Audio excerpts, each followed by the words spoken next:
I wondered if you could give us an introduction into the history of Indian scripts. And I know that's a bit of a big question, but maybe what are the key scripts that we should know about?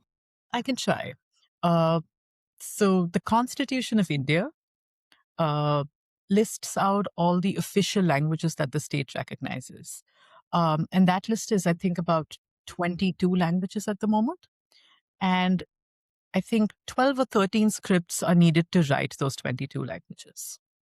So those end up making the bulk of the scripts that get attention, both in terms of because they have a large number of users, but also they tend to be scripts in languages that get state support for their development. And so these scripts would include everything from Latin, which is used to write English, which is one of the official languages in India, uh, but also Indic scripts. So Devanagari, Gurmukhi, Bengali, Assamese, Gujarati, Meeti Mayak, Old Chiki, Kannada, Telugu, Tamil, Malayalam, and then Perso-Arabic, which is used to write Urdu and Kashmiri. So it's actually a really large number of scripts. Wow. Yeah. And within that, you'll see, I mean, there's scripts that belong to like the Brahmic or the Indic families. There is the Perso-Arabic, so that goes from right to left. There's obviously Latin. So I grew up in and around Delhi, the capital of India. And that city itself has like four state languages and in four different scripts. So it would not be uncommon to see like a road sign which says the name of the street in English, in Hindi, which is in Devanagari, Punjabi, which is written in Gurmukhi, and in Urdu, which is written in Perso-Arabic, which is which both feels extremely normal, uh, but you know can be quite a surprise for people if they haven't grown up in a place which isn't as multilingual and as multi-scriptural as India can be. Yeah. Wow. And are you encouraged to learn all the different scripts, or do you tend to just hone into sort of in kind of educational settings? Would you just learn one? That is such a lovely question, also because there's so much like politics about it in the country.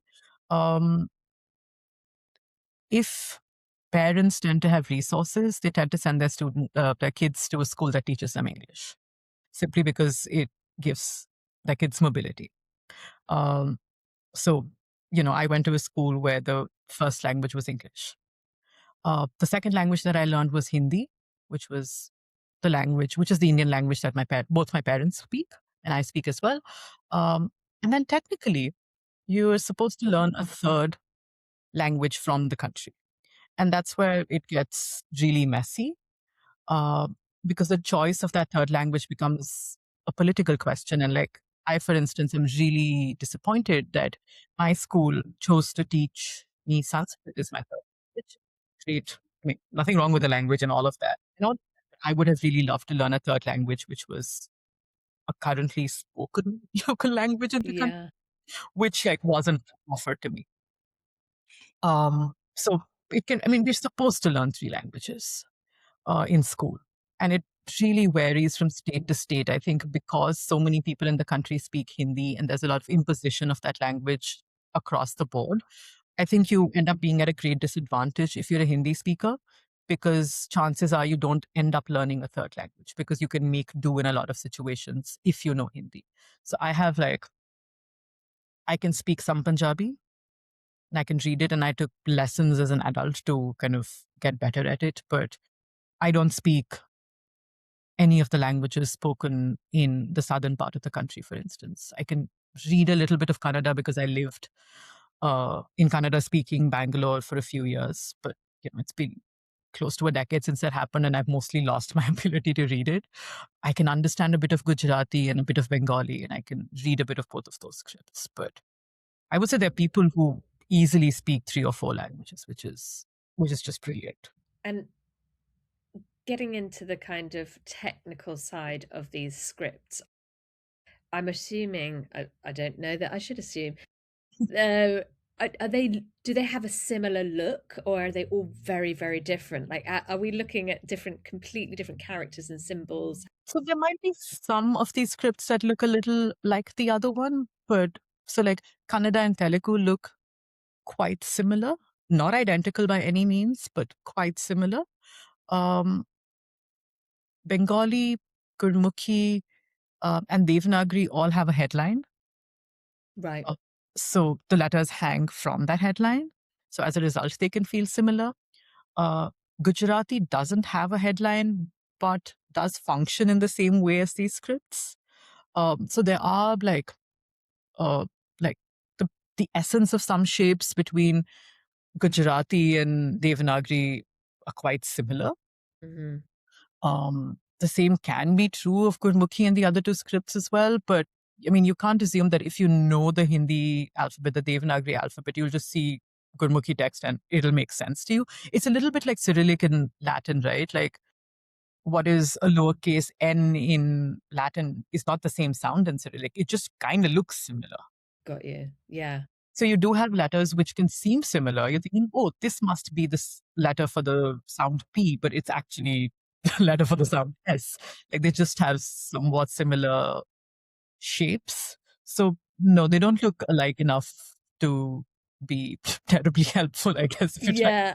You know. I was thinking if you learnt one, could you maybe adapt it in? That's actually easier when it comes to language itself. There can be a Yeah. lot of common words sometimes, but with scripts, I mean, structurally they can be quite similar. It's that in a lot of the Indic scripts, what you're expecting is that there are consonants and there are vowels. But when vowels get attached to consonants, they do so in the form of a mark which gets attached to a letter. Got you. So Okay. like my name has the consonant p and j, and then the u vowel gets attached to the p, and the a vowel gets attached to the j, as opposed to in English, where the vowels kind of appear as full letters. That doesn't happen. So that idea does kind of run through all the Brahmic scripts. So Yeah. conceptually, if you know one, you can kind of follow what's happening, but again, at a conceptual level, not at the level of being able to understand what the words mean. Yeah. Yeah. Okay, that makes sense. And so when as a lettering artist, as somebody who's designing letters, are there particular scripts that you really enjoy working with? So I think more than enjoyment, it's also just the ones that I feel comfortable in. So Latin, yes. Devanagari, yes. Gurmukhi, yes. Gujarati as well.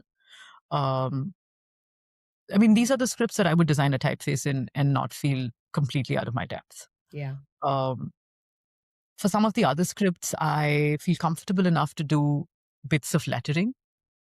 You know, a word is one thing, designing a whole typeface is quite another. Yeah. Um, but I really like Gurmukhi. Like, I think it's also because it's a script that I spent a lot of effort learning as an adult. Um, I quite enjoy it. It looks just enough like Devanagari to mess my brain up, right? So, like, the proportions are just a bit different. So, I constantly have to check myself in not like kind of falling back on what is comfortable to me, which is the Devanagari. So, it's always just a little bit of a challenge. So, I really do enjoy working in Gurmukhi.